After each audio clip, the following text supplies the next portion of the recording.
श्री राम जय जय राम। श्री राम जय जय राम। मंगल भवन अमंगल हारी, द्रवहु सुदशरथ अजिर बिहारी। खाई सिंधु गंभीर अति, चारिहु दिस फिर आव। कनक कोट मणि खचित दृढ़, बरनी न जाय बनाव। हरि प्रेरित जहि कल्प जोई, जातु धानपति होई। सूर प्रतापी अतुल बल, दल समेत बस सोई।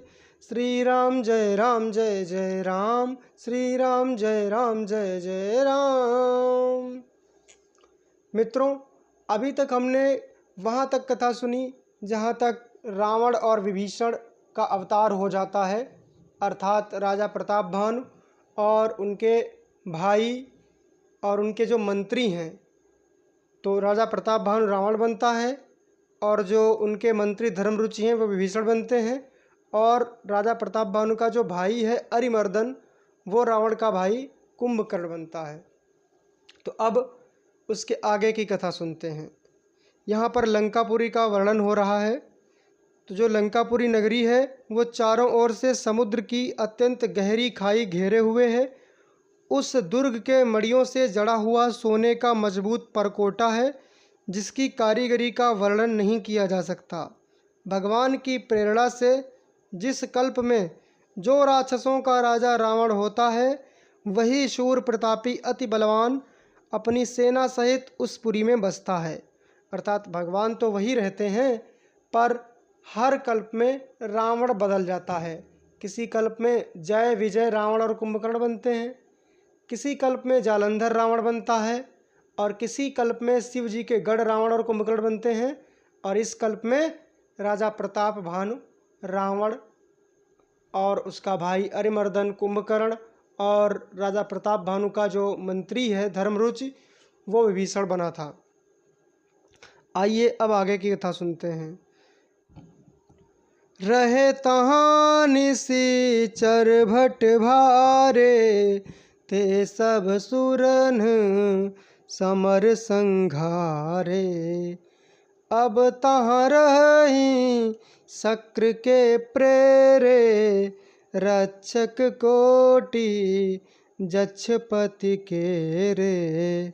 दस मुख कतहुँ खबरि असि पाई, सेन साजी गढ़ घेरे सिजाई।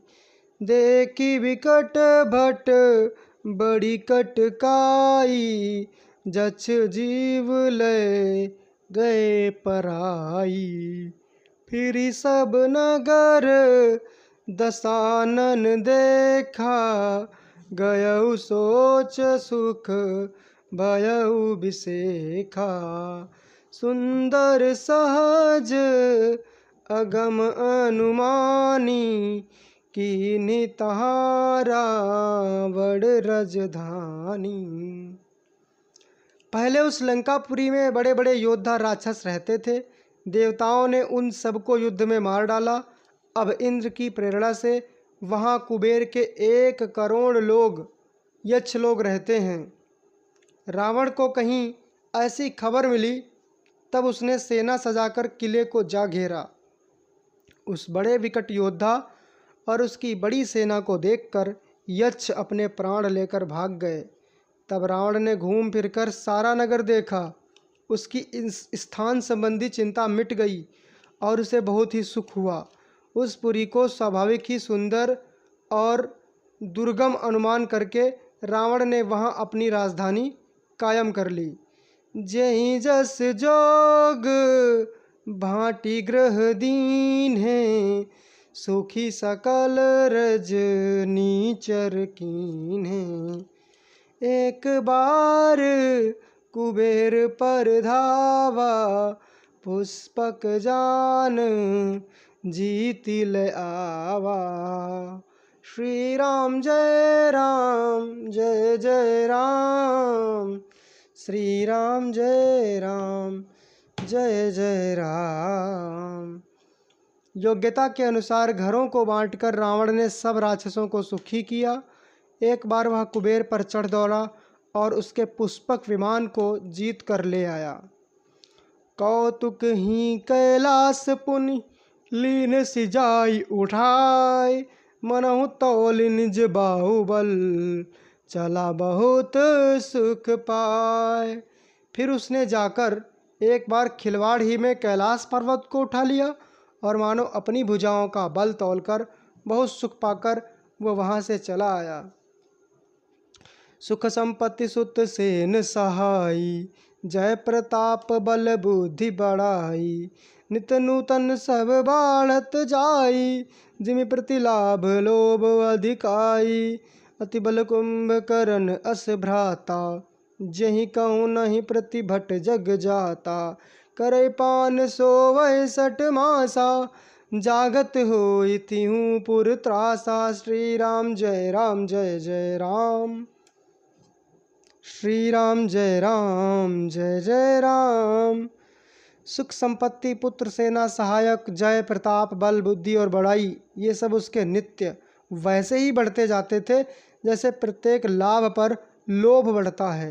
अर्थात जब हमें कोई वस्तु मिलने लगती है, जैसे हमको साइकिल मिल गई तो हम सोचेंगे हमको बाइक मिल जाए, और बाइक मिल जाती तो हम सोचते हैं कार मिल जाए, कार मिल जाए तो हम किसी और चीज़ की कामना करने लगते हैं।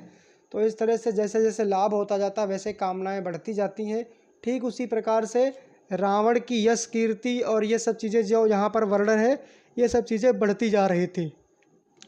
जौ दिन प्रति आहार कर सोई, विश्व बेगी सब चौपट होई, समर धीर नहीं जाई बखाना, तेहि सम अमित वीर बलवाना। बारिद नाद जेठ सुत तासु, भट महु प्रथम लीक जग जासु, जेहि न होई रन सन्मुख कोई, सुरपुर नित ही परावन होई। जो रावण का भाई था कुंभकर्ण, वो बहुत ही बलवान था, जिसके जोड़ का योद्धा जगत में पैदा ही नहीं हुआ। वह मदिरा पीकर 6 महीने सोया करता था, उसके जागते ही तीनों लोकों में तहलका मच जाता था।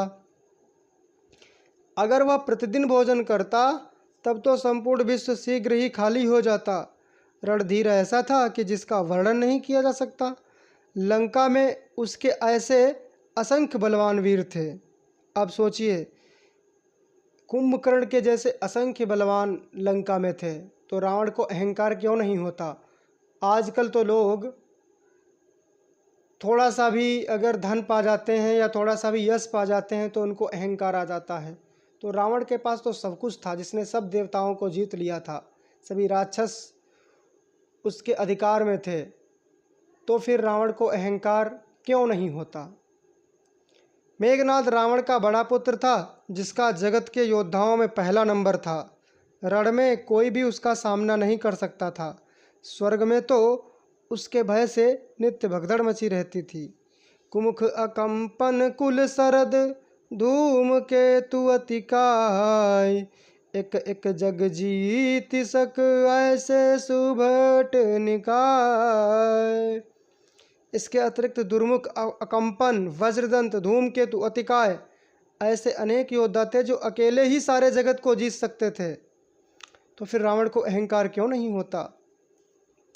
काम रूप जा नहीं सब माया, सपने जिनके धर्म न दाया, 10 मुख बैठ सभा एक बारा, देखी अमित आपन परिवारा, सुत समूह जन परिजन नाती, गण को पार निशाचर जाति, सेन बिलो की सहज अभिमानी, बोला वचन क्रोध मदसानी।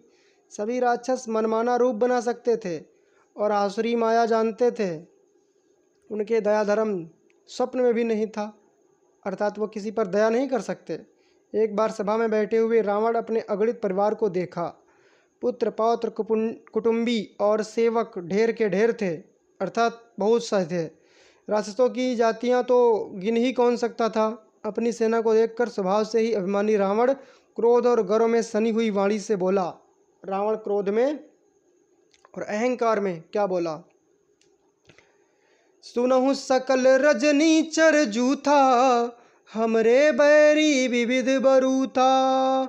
ते सन्मुख नहीं करही लड़ाई, देखी सबल रिपु जाहि पराई। सुनहु सकल रजनीचर जूथा, हमरे बैरी विबुध बरूथा। हे समस्त राक्षसों के दलों, सुनो, देवतागण हमारे शत्रु हैं। वे सामने आकर युद्ध नहीं करते, बलवान शत्रु को देखकर भाग जाते हैं। तेन कर मरन एक विधि होई, कहाँ बुझाई सुनहु अब सोई। द्विज भोजन मक होम सराधा, सबके जाय करो तुम बाधा। उनका मरण एक ही उपाय से हो सकता है, मैं समझाकर कहता हूँ, अब उसे सुनो। उनके बल को बढ़ाने वाले ब्राह्मण भोजन, यज्ञ, हवन और श्राद्ध, इन सब में जाकर तुम बाधा डालो। देखिए, देवता तो अमर हैं, तो उनका मरण तो नहीं हो सकता, परंतु यदि उनको बल से अत्यंत क्षीण कर दिया जाए तब तो रावण उनसे अवश्य ही विजयी हो सकता है। इसलिए रावण वो उपाय बताता है। यदि ब्राह्मणों को जो लोग भोजन कराते हैं वो भोजन ना कराएं, यज्ञ ना हो, हवन ना हो और श्राद्ध ना हो, तो क्या होगा कि जो देवता हैं वो अत्यंत ही कमज़ोर हो जाएंगे। क्यों? देवता कौन बनते हैं, ज़रा इस पे विचार करते हैं।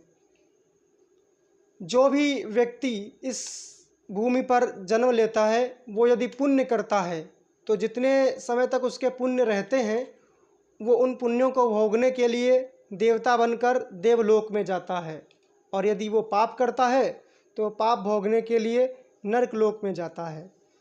तो जो श्राद्ध किया जाता है हर वर्ष 15 दिन के लिए, और जो ब्राह्मणों को भोजन कराया जाता है अपने पितरों के नाम से, जो यज्ञ हवन इत्यादि होता है, यही सब भोजन उनको प्राप्त होता है और इसी से उनका कार्य चलता है। जो सूर्य भगवान को जल चढ़ाया जाता है उसी जल से वो अपनी प्यास बुझाते हैं।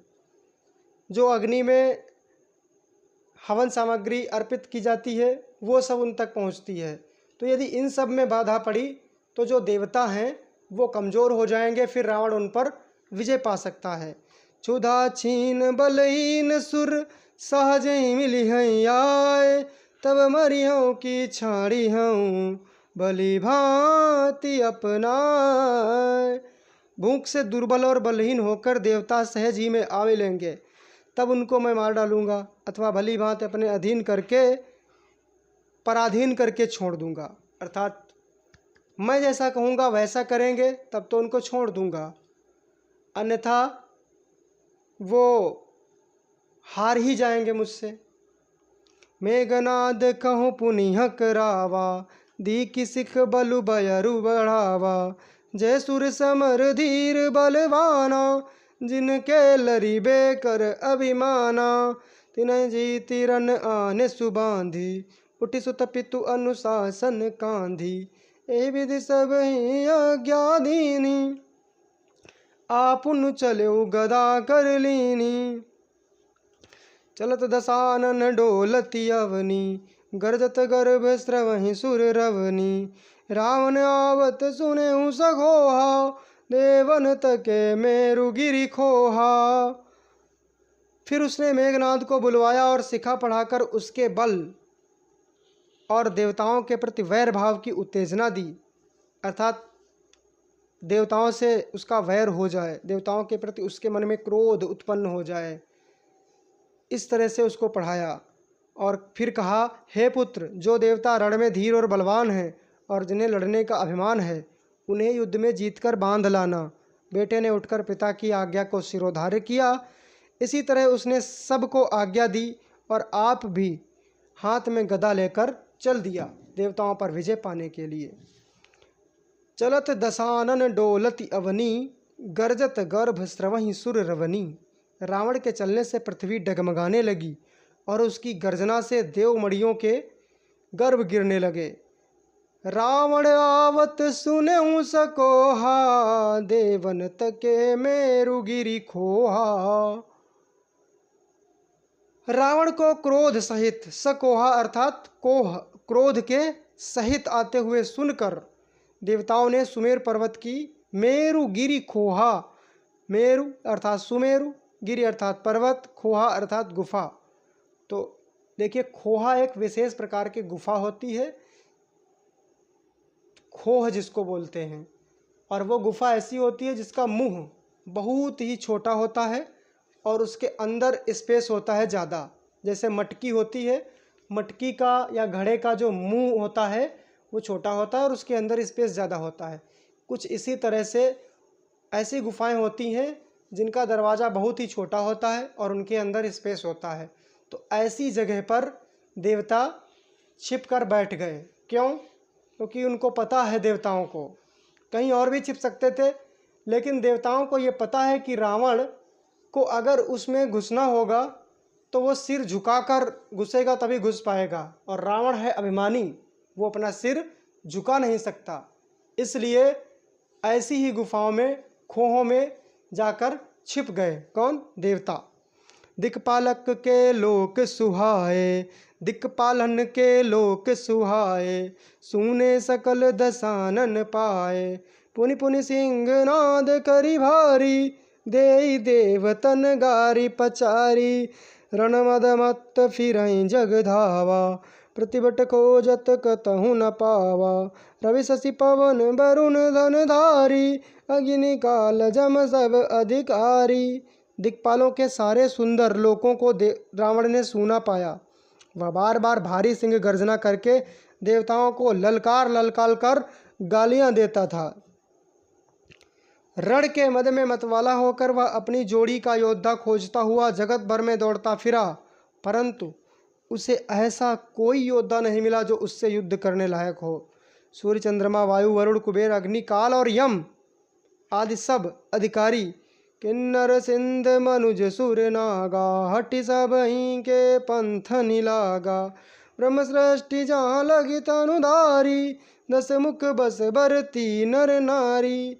किन्नर, सिद्ध, मनुष्य, देवता और नाग सभी के पीछे वह हठपूर्वक पड़ गया। किसी को भी उसने शांतिपूर्वक बैठने नहीं दिया, अर्थात सबको परेशान करने लगा।